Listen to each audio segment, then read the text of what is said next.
Motivational Mindset Podcast with Switch Motivation.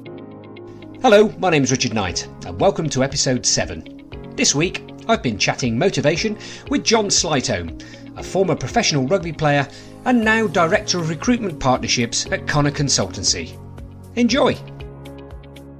Thank you, Rich. It's great to catch up again, and you have to be of a certain vintage to know about my sort of former career as a rugby player. So for those who don't know, I played professional rugby. Well, the first half of my career wasn't professional rugby; it was amateur rugby, as amateur as it could be back in the day for Bath and Northampton.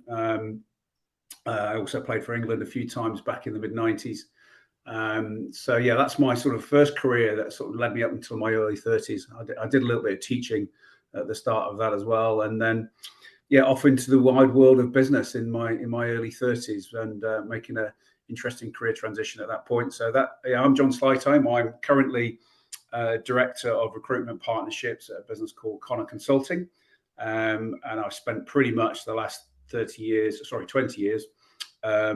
in the sort of people sector, so HR roles, talent roles, everything sort of in-house with everything that sits within the sort of employee life cycle. Pretty much I've had a hand in over the last 20 years or so.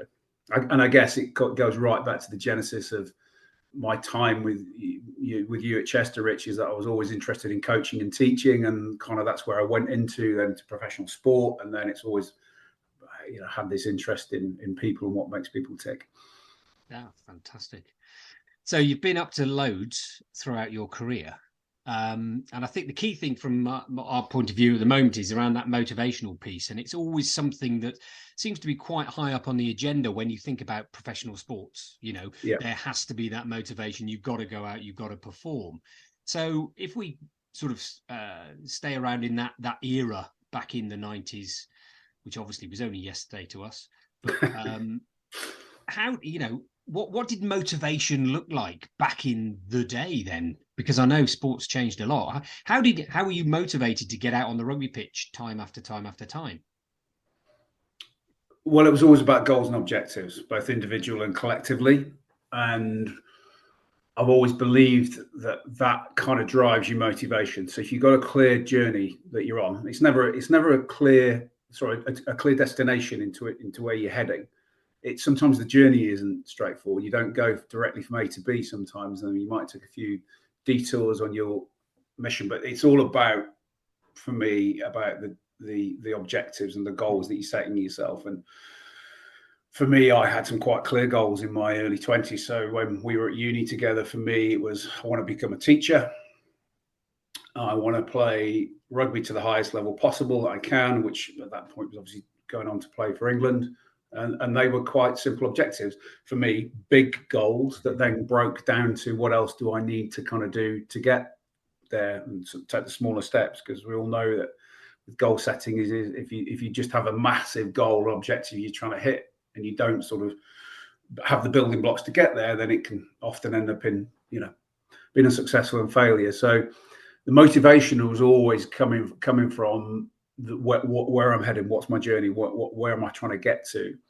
And in the difficult days, when you've not played well, or you're injured, or it's thrown it down and it's freezing and it's cold and you don't want to go and train, but you've got to, the motivation comes from the overall destination where you're heading, for me. And I guess that's been a little lesson for life for me with whatever I've done, is that it's about having those very clear objectives and goals and stepping stones to those that drives my motivation, because it is tough in whether it be business, whether it be professional sport, whatever you're trying to achieve, that if you got days where you just want to, shut the curtains again and roll back under the duvet and not go out of the house, kind of thing. I distinctly remember when we were in Chester and you were starting your career. I can't remember which club you were playing for at the time, but it was at Wakefield at the time. Wakefield, right. So back in those days, you didn't have the Premiership. You had Division 1 and Division 2, and then obviously so on and so forth below. Wakefield were always top of Division 2. Didn't quite get promoted into Division 1. I had the opportunity to go to Bath actually my second year at Chester, there wasn't a direct course for me to transfer to go to Bath. So I almost left, actually. No one knows this. Well, very few people know that I almost left Chester at the end of the second year to go to Bath. I also flunked one of my second year exams as well, which didn't help. I think we're all there on that one. I was just spending far too much time off playing rugby and not enough time studying. Yeah. But so at Wakefield, and then when I finished my uni stuff at Chester, that's when I went off down to Bath. Right. Okay.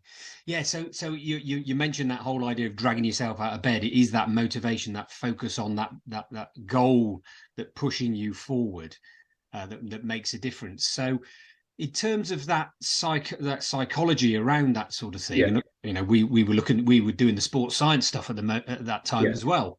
So we had a little bit more insight from a practical point of view as you moved from the amateur into the professional era. Yeah, did that take a big leap or a big change in terms of the focus the clubs were having on your psychological well-being and motivation, or was that still in years to come? There was no focus on psychological well-being back in 1996, 97, which is when kind of the game opened up and went pro, and we pretty much to the 1996, 97 season, we weren't being remunerated and paid by our clubs, but we were being paid sort of match fees to play for England.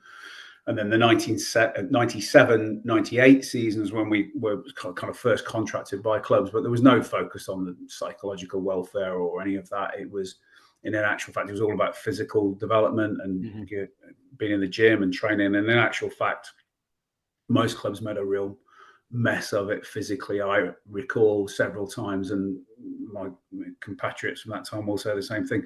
You go out on a Saturday and you'd be knackered because you train too hard during the week.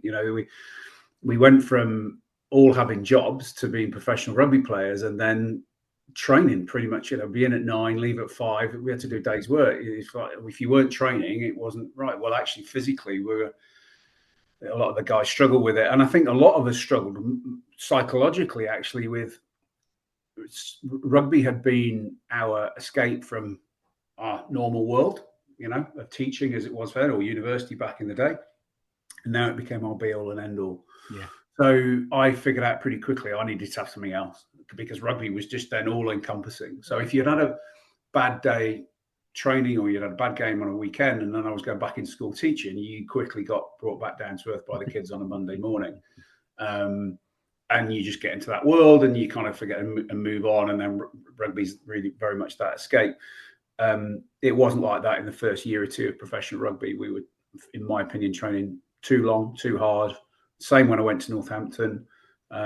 And that's now changed massively. I talked to both my boys who play rugby at an elite level now, and the way in which they train short, sharp, intense sessions, but they're not out on the training pitch for like 3 or 4 hours. I remember training sessions at Northampton with the legendary Ian McGeechan, where you'd be out there for 2 or 3 hours and you'd be absolutely exhausted when you came back in. And back then it was like this, like, go back to the no psychological preparation. It was, have a good night's sleep, lads, and a bowl of pasta, you'll be fine tomorrow. Yeah, right. It doesn't work like that. You get physically and mentally drained. Yeah. And it's a very different world now. There's a lot more focus on, obviously, specific physical preparation of each of the players, and not just positional, but what physically suits them as well. But a huge emphasis on the psychological side of things and preparation, and the psychological welfare as well, of players as well, which has, I guess, been reflected in wider society over the last few years as well, importantly. Yeah, absolutely. And so as you sort of move through your career, that, as you mentioned earlier, led to some appearances for the national team. How does that, and we've seen it in certain players over the years, that people come in and go out, did that impact your motivation for club games in a different way? Because you knew that you were going to the top and you were getting to the, one of your goals was to get to to play the highest level you possibly could. When you get there, how was that focus maintained? Well, I think on reflection that I probably needed some support and help at that point. I never struggled with the motivation, but it was then probably about what the goal setting was at that point then, because I'd achieved that. I was let me think, when I was 96, so 24 years old, and I'd achieved everything that I wanted to achieve in my life by 24 years old. You're like, okay, what next? And that's the bit I struggled with a little bit when on reflection. But I kind of didn't recognize it then. But reflecting back on it now with hindsight, you can see I kind of struggled with that a little bit. There was a lot of confidence built around. So in terms of motivation to play for Bath at the time, it was hugely motivated because we were playing well and we were winning trophies, and I was playing well for England. So the whole thing was, my confidence was sky high. But then, like everything in life, around the corner comes a kick in the ribs, not literally, but metaphorically in this sense. And that happened for me during the '97 season when I wasn't selected to go on the British Lions tour to South Africa, and I'd kind of played every game for England for 2 years and been scoring tries and been playing well, and it was a real hammer blow for that not to happen, and that really affected kind of confidence, and then I guess a little bit in terms of motivation. Then a little bit around it was really, really difficult. You'd look back at that now with what we know about psychological health and say, I was going through a really, really difficult psychological time at that point. I was 25 years old, but I could have done with a lot of support and help at that point to kind of help me deal with all of that and manage all of that. These are lessons I can look back on now and reflect on. I have learned from that, but it's all been kind of self-learning for what you've been through and the experiences you've been through. But what that taught me at the time is that you can be riding the crest of the wave and everything can be absolutely perfect. But all of a sudden something happens and, it can be a massive body blow, and it's how you then respond to that. And that was one of the first times in my life where,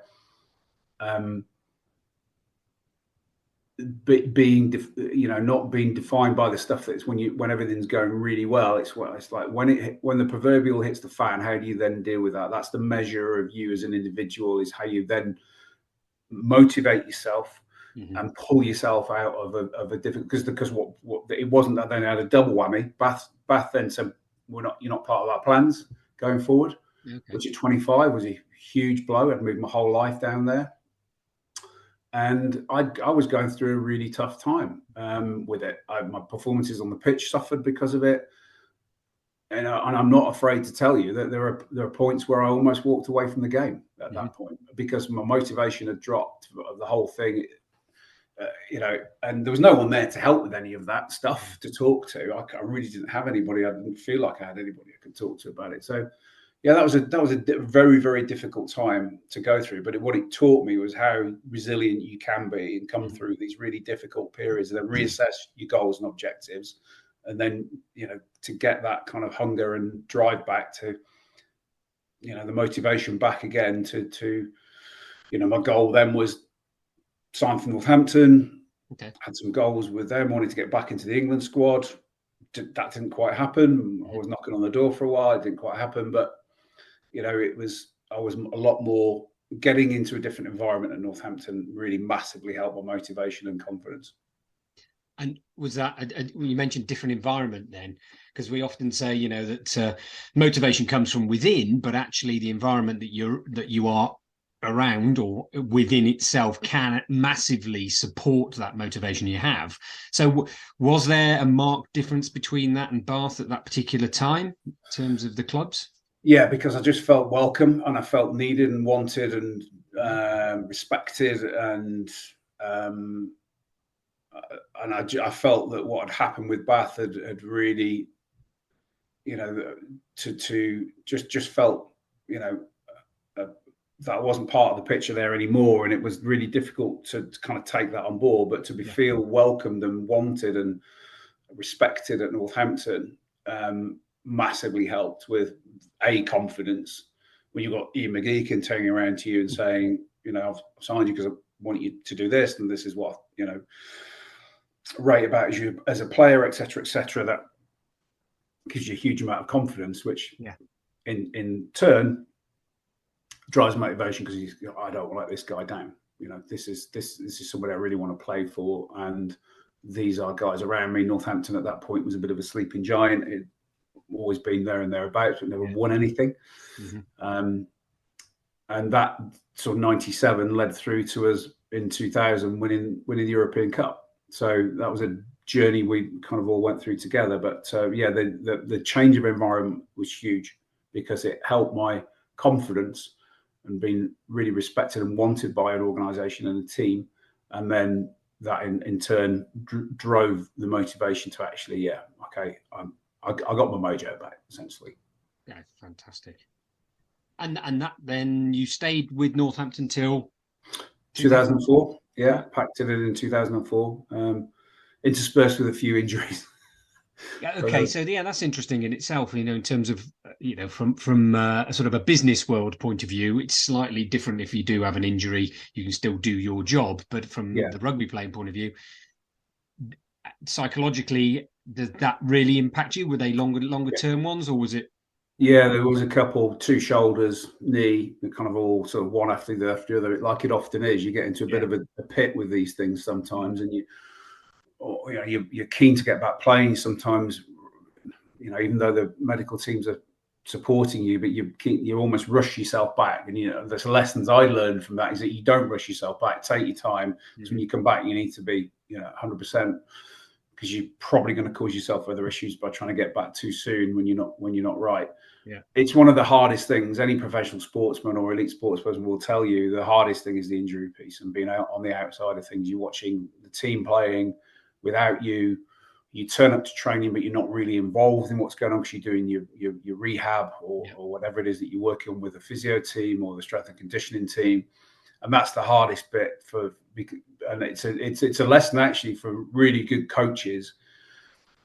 How can they manage those players and help their motivation with and confidence with things when they're in long-term injuries? And I'm talking when you're out for months and you just feel just a complete spare part when you're and it's a difficult one because you clearly can't contribute on the field of play, but you want to be able to contribute in some way. So what I know is the better coaches now are able to integrate those players. You don't feel like you're completely separate from what's going on. But it is the hardest thing because your whole psyche, your whole raison d'etre is to be out playing or whatever your sport is. But for me, rugby, out playing on a Friday night, Saturday afternoon, whatever day of the week it is. But you're out on a weekend playing, and if you're not, then you've lost your reason to be. Hello, hope you're enjoying this episode. When you've finished, why not subscribe to the Motivational Mindset Podcast to learn more about motivation in business and beyond. Thanks. Now, back to the podcast. Yeah. That's quite a significant part, isn't it, in terms of being in that professional sports side of things. And then going on to the fact that 2004, was there a trigger that said, right, that's it, I'm done? Or was that forced upon you? How did that happen? No, fortunately not forced upon me. I mean, I'd had some difficult injuries to deal with through that sort of 2 or 3 year period leading up to that after, the squad that won the European Cup in 2000. Frankly, I'd had enough. Okay. I'd got to that point in life where it didn't just happen. It wasn't a light bulb switch came on, but over a period of a few months, I was really starting to resent the time away from home. 4-year-old and a 1-year-old at that time. And I was in my early 30s and I played on the wing all my career. And, in your early 30s, you kind of get into that point as a winger that, all the youngsters are snapping at your heels. And do I want to be playing second team rugby on a Monday night up at Newcastle? I've done all of that early in my career. And it's like, actually, I recognized at that point that I needed to get out of the game before I ended up just, hating it. I'd seen players that had kind of gone on and played too long and not hating, that's probably too strong a word, but just really not enjoying what you were doing anymore. I didn't want to fall out with the game. If that is the game had given me everything and given me so much, I felt it was the right time to go. And I didn't miss it. So people, I guess that's the best that kind of people always say, "Oh, do you miss it? Do you miss it?" and I didn't miss it at all. Really, sounds weird. Which tells me I'd made the right decision. That I knew that it was time to move on. Yeah, the motivation to continue to do that, you got to have it because it's hard. So some of the things I've already talked about, it's really tough. Actually, I want to change my horizons now, do something different more like the rest of my life. And I don't want to be one of those players that's then sort of fallen out with the game over it and also had to retire as well through injury. So it's forced upon you. And I always think that's a lot harder for anybody in any sport where you've got to retire because of injury. It's really difficult. If you can make the call and plan your exit, then it's likely your exit is going to be a lot smoother. Okay. And it's really interesting being able to then move on and do something else. I had this conversation with somebody we both know, Sally Earnshaw, who was one of my guests in another one of these episodes of the Motivational Mindset podcast. And we were talking about that idea that actually now you're getting to, 40s, 50s, that there is an option. There is a chance of you to be motivated in other ways and go and do other things rather than just go, right, well, that's it. You're done. When are you retiring? Yeah. And that word doesn't seem to be, something that features with a lot of people these days. So I enjoy what I do. I don't want to retire. I want to change the way I do certain things, perhaps, and maybe even, completely change what I do, and that's fine. So from your point of view, rugby's over. Was it a straight switch into the recruitment side of things, or how did that happen? Yeah, not initially, but pretty quickly into the kind of the people sector. Initially into sort of working in career transition and outplacement, but then morphed into recruitment and then into the HR world. So it was never a plan per se to do that. But when I started to get involved in that sort of whole people, human capital sector or industry, I realized that actually a lot of what I'd done early in my career was both in teaching and then through rugby. I mean, Richie played rugby. It's, in my opinion, ultimate team sport. The old cliche, game for all shapes and sizes is pretty much true, apart from they're all absolutely ripped nowadays. So they're all massive and ripped. I'd learned so much about people that actually could use a lot of that in this new world. And it was then I was kind of motivated then to kind of learn, to learn as much as I possibly could and take all that on board and have start to change your horizons again and your goals and objectives about what you wanted to achieve. It wasn't a journey that was without its detours, and it wasn't a journey that was without challenges, but actually became the last 20 odd years of doing that has been it's been a real interesting journey to be on in the various roles that I've had. And as you said before, you get into your 50s and the world has changed now. We're living longer. We want to work for longer because we're living longer. We're physically active and mentally active, probably far more than previous generations have been once they get into their 50s and 60s. And there's going to be a need for it as well. Businesses and organizations are going to need people to carry on working longer because they need the talent, frankly. So that's a whole different subject. But it then became a new journey for me, a new setting of objectives, new horizons and goals to achieve, and kind of then changes how you're motivated towards hitting those. I think one of the lessons I learned very early on is that having come out of an elite sports environment, working in the world of business is very different. You will come across people just like you, wired up in the same way that you are, but you'll also come across a lot of people who aren't. And that was a challenge I learned quite quickly, is that some people are just quite happy to rock up to work at 9 o'clock, leave at 5, down tools. That's what they want to do. And that's perfectly fine. And that's entirely, their prerogative and is absolutely fine. But if you think everybody's wired up like you and you step into the world of business coming out of elite sport, then you're probably going to have some headaches. And I did initially. That I found something quite challenging. But as soon as I got my head around that, I feel that everyone, people have got different motivations. They've got different drivers. And that's exactly it.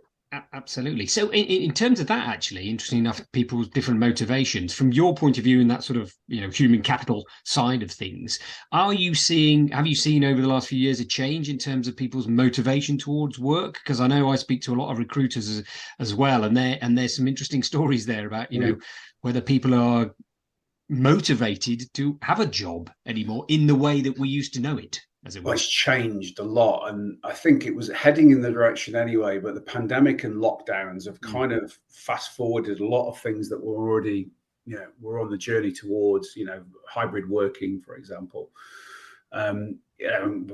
Things like the Great Resignation that happened during the pandemic, where a lot of people in their 50s will get into that point and say, actually, I'm done. I'm done with this. I'm going to go off and do different things.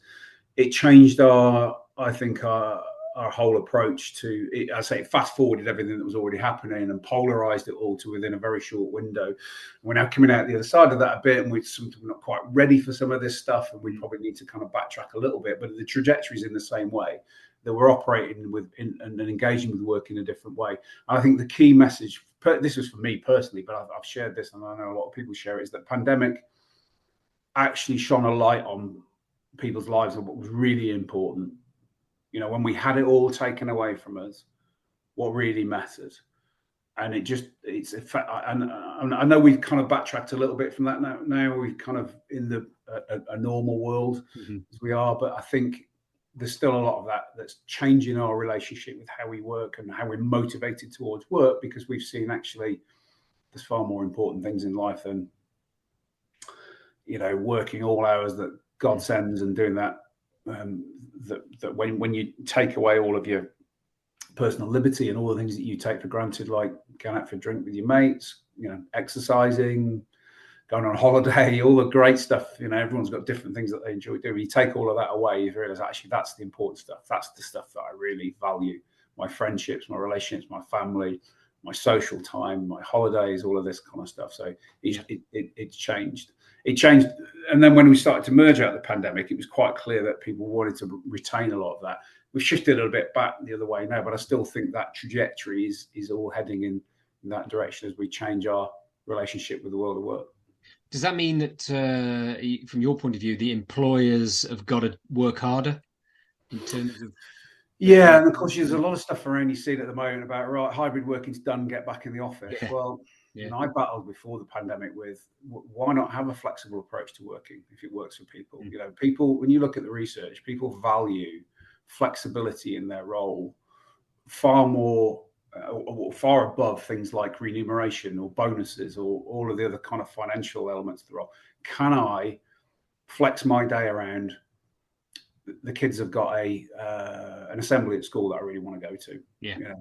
And I know that doesn't work for every job. So I know I'm talking here generally, but to have that flexibility, the only time I can get a dentist appointment, I need to get to the dentist. The only time I can get it 9:30 this morning. To have that element of flexibility, we all the research shows you that's valued way, way higher than other things which are more traditional, like salary and bonus and all the financial stuff that you get. So that's, I understand, what I'm frustrated about at the moment with employees is everyone's get back in the office. Productivity has been affected. Well, what people proved through the pandemic and lockdowns was productivity wasn't that badly affected by people working at home. Things like Zoom and Teams and all of these great things we had enabled us to carry on delivering and carry on working. So for me, that lifestyle balance, work lifestyle balance is I think is something that the better employers are going to embrace and stay with and have that in place. And because people demand it, people want that now. Going back to the pandemic and what people reflected on, what's motivating for them, what's important for them is this other stuff that was taken away from us. So I want to work. Of course I've got to work. I want that, and I want the purpose of work and the satisfaction of work and all of that great stuff. But I also value all of this other stuff, and it's hugely important. So for me, it's always been about balance with flexible working and hybrid working.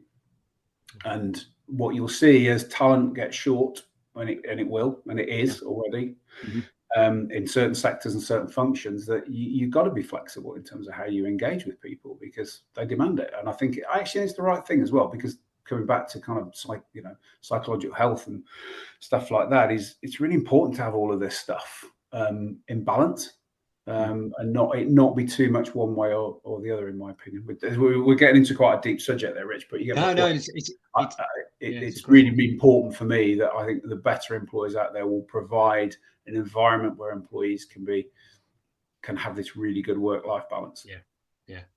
So in terms of, and we're coming to the end of our conversation now, in terms of all you've learned from that motivational point of view over the years, are there key things that you would like to share with people around, say, look, if from a motivational point of view, these are the key things you've got to think about? Yeah, I'll go right back to the start about goals and objectives. And I know that might sound really simple, but I'll give you a great example, which is nothing to do with work. But like we all keep doing, and I know you're into your fitness and stuff, and I've seen some of the crazy stuff you've done over the last few years, but I'm running the Malvern Hills Trail half marathon in a few weeks' time. Yeah. And Rich, as you remember from uni, I'm not really built to run half marathons. I'm a speed man. Is it 100 meters? Perfect. I'll do that. Yeah. But I've done lots of stuff like that over the last sort of 20 odd years of being retired, because for me, I need to be motivated physically as well. I can't just sit around. Physical exercise for me is a stress relief for me. It's hugely important. But the reason I bring this up as an example is I know that if I don't train hard for this and I adapt the way that I would normally be doing things, that I'm going to suffer, and it's going to be really hard, because I've been down there and I've wrecked the route, and I know how difficult it's going to be. It's really hilly. It's really challenging. So I've got to. So that's the goal and the objective, and I break that down into kind of like my training plan to go through that. Like this morning, I've got a really busy day. I need to get out and do a run this morning. Now, I had to. That's the motivation. The motivation is the goal, the objective, because I know. So that's a really simple example of how that lesson throughout all my life has been the kind of the constant. Have that goal and objective where you're heading, and the steps that it takes to get to that point. Because if you don't, then it's easy for that motivation to just disappear. And I think that another great example is people, New Year's resolutions. I want to get fit. Okay, that's not enough of a goal for me. Never has been. So pick yourself an event, 5K, couch to 5K, do a bike ride, do something, sign up for something, which is the goal and the objective, and then work out how you're going to get there. Because if you just say, I want to get fit, after a few weeks of going to the gym or doing it, you'll go, nah, I can't be bothered to go tonight. And then motivation will drop. So for me, the key lesson has always been, what's the destination and what are the steps we need to take there? It sometimes is not a straightforward journey. You will take some detours, but keep in mind what the destination is, and that will drive the motivation to get there. So I guess that's right back to the things I learned 30 years ago. Simple stuff, and thanks ever so much for sharing it. And it has been an absolute pleasure to have a chinwag with you, Jon. Too many years since we've met up, but and we've done this on a podcast, so even better. And thanks ever so much for your time. I should have done it in black and white, and you couldn't see how much grey hairs I've got. It's all right. The people won't see any of this. It's only the audio. I don't inflict my image on them. Fantastic. No, it's been good to catch up. Thanks, buddy. Thanks, Jon. This was a Switch Motivation production from Switch Performance Limited. Music by Dennis Kischuk from Pixabay, the Motivational Mindset Podcast. Download, listen, subscribe